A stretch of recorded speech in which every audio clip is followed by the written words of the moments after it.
Hello everybody, Mr. Mobs here and welcome back to the channel. So today we're going to be looking at a standalone game on the Meta Quest called Lies Beneath. This game has been released now for a couple of years, I believe, so I'm a little bit late to the party here. It's a game that was recently recommended to me by someone on one of the Facebook groups I'm a member of, so thank you for the recommendation. Just a little bit to talk about the channel before I start the review. We've got a goal of 500 subscribers, and I think so far we're on about 480, 490, so we're getting very close now. Thank you to everyone who has recently subscribed to the channel, and if you're watching this video and you haven't subscribed yet, then please do hit that subscribe button to help us out. So the reason that I'm doing a voiceover today rather than kind of talking as I'm playing is I actually recorded the whole video, and then when I went to play it back I realised that it hadn't captured the sound on my microphone. Unfortunately, this is one of the reasons why I rarely record standalone games. For me, it's not as easy to record them as it is PCVR titles. Although you've got a built-in recording feature on the Quest, I find that certain titles, when you try and record, it stutters, it doesn't play back very well, probably due to the amount that you're trying to do in the Quest using the Quest kind of processor. So the option that I chose to record this video was to record via the Meta developer app. There's an option on there that you can kind of cast to your PC, so I used that, but unfortunately it got to the end of the recording and realised that it hadn't recorded my mic, hence the voiceover. So that's where we are now. So rather than me recording the whole video again, I thought I'd just do a voiceover and kind of talk you through as I'm playing on screen. So you can see at the moment, just kind of going through, it's a kind of standard tutorial part of the game. This is something that everyone will be familiar with when you start a new game. It kind of gives you the gist of the controls and how the game mechanics works. So this particular part, you see I've got like a Zippo lighter or petrol lighter, and it's telling you that if you hold the flame up, it will kind of blow in the right direction as to where you need to go. So where you might hit a crossroads or be a bit unsure as to where you need to go, that flame will help out. Now, I've only played, I'd say, the first few chapters of the game. I've not played very far in, so I can't give you my final kind of thoughts of impressions. I can only tell you what I think so far. As you can see, the game, the graphic style, the art style is cel shaded.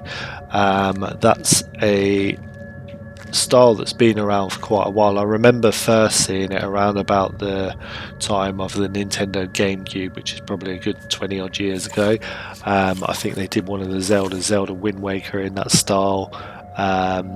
There's other games. There's a game called 13, I think it's called, and a few other games that use that art style.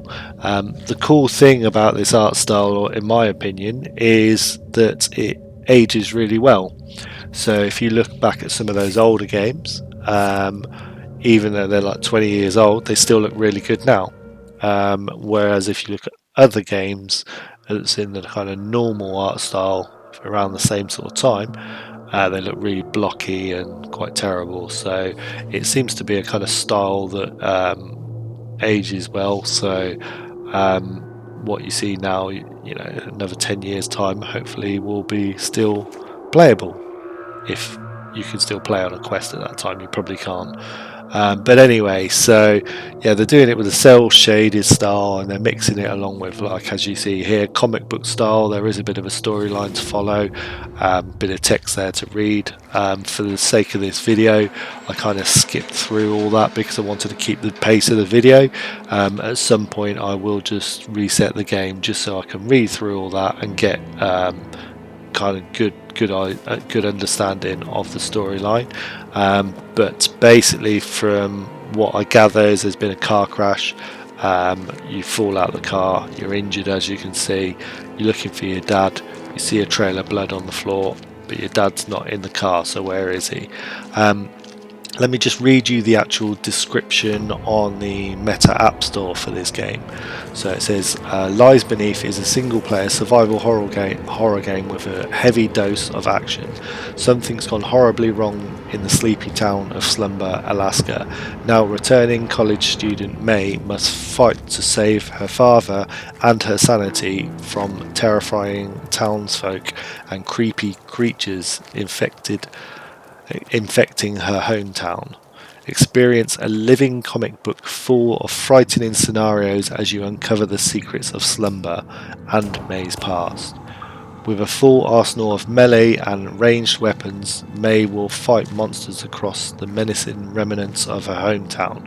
Along the way, she'll need to solve puzzles in her surroundings and find lore objects to uncover hidden truths.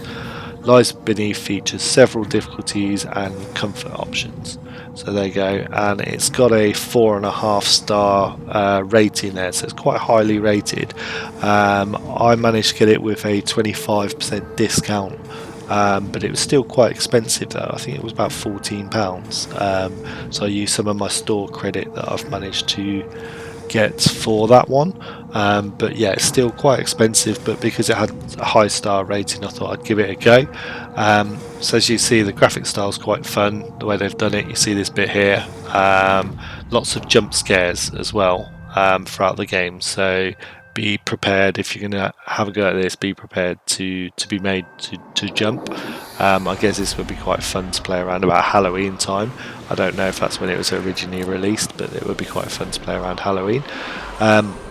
Like I said, I've only played a few chapters into the game, so I don't want to give like a definitive review of it yet. I did like what I played so far. I guess a couple of complaints is the scenery looked a little bit samey. I didn't find any particular new areas. I was still going around just kind of the same area. Hopefully, as things go on, I will end up in different areas, and it's not all just going to be set in a single area. So I guess that's one thing. The actual game style itself. Now, the only complaint I've got here, really, I guess, is it's a bit of a hack and slash. And as anyone who's probably familiar with VR will know, that there's lots of kind of hack and slash style games already out there. So this is just kind of following suit to that. So that's, I guess, something that I tend not to go for these days normally, because like I say, there's plenty out there already, the same sort of style. You got Arizona Sunshine, Saints and Sinners, Gorn, all that type of thing. They're all very similar sort of games, but either way, had good rating. It was recommended, so I thought I'd give it a go. There's not really a lot else I want to say about the game at this time. I will continue to play it, play through, give it a chance, see what I think. If you're watching this and you've got any games that you think are like hidden gems that should definitely be worth reviewing or looking at, then please do drop me a comment in the comment section to let me know. Either standalone games or PC VR, happy to look at either. So yeah, please do comment. Or if you've played this game, I know it's, like I say, it's quite popular. It's got a nearly a 5-star rating with 1,800 people who've rated it, so it's obviously fairly popular. So yeah, please do let me know what you think about this game as well. So yeah, I hope you've enjoyed this video anyway. That's probably enough of me rambling on. Have a good day. Speak to you soon.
Uskon,